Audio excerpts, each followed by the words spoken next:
Évangile de Jésus-Christ selon saint Jean. C'était après la mort de Jésus. Le soir venu, en ce premier jour de la semaine, alors que les portes du lieu où se trouvaient les disciples étaient verrouillées par crainte des Juifs, Jésus vint. Il était là, au milieu d'eux.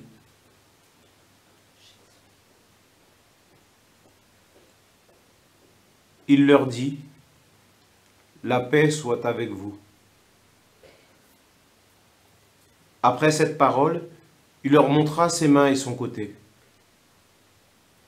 Les disciples furent remplis de joie en voyant Jésus, le Seigneur. Jésus leur dit de nouveau, « La paix soit avec vous. » De même que le Père m'a envoyé, moi aussi je vous envoie.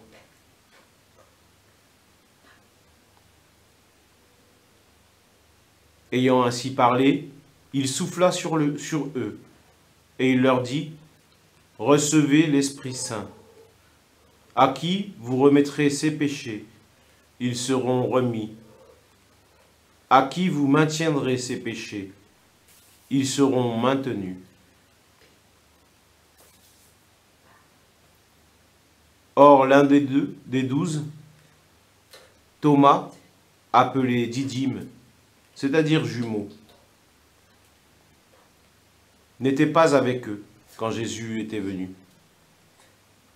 Des autres disciples lui disaient, « Nous avons vu le Seigneur. » Mais il leur déclara, « Si je ne vois pas dans ses mains la marque des clous, si je ne mets pas mes doigts dans la marque des clous, si je ne mets pas ma main dans son côté, non, je ne croirai pas. » 8 jours plus tard, les disciples se trouvaient de nouveau dans la maison, et Thomas était avec eux. Jésus vint.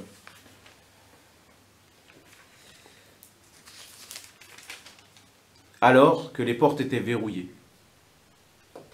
il était là au milieu d'eux.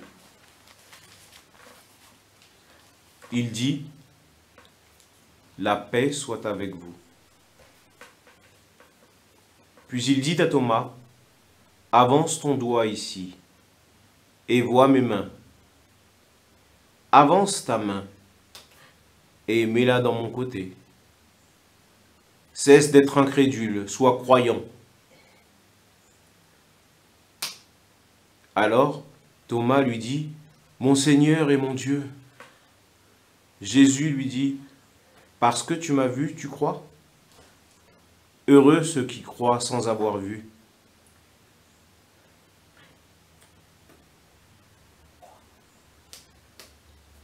Il y a encore beaucoup d'autres signes que Jésus a faits en présence des disciples et qui ne sont pas écrits dans ce livre.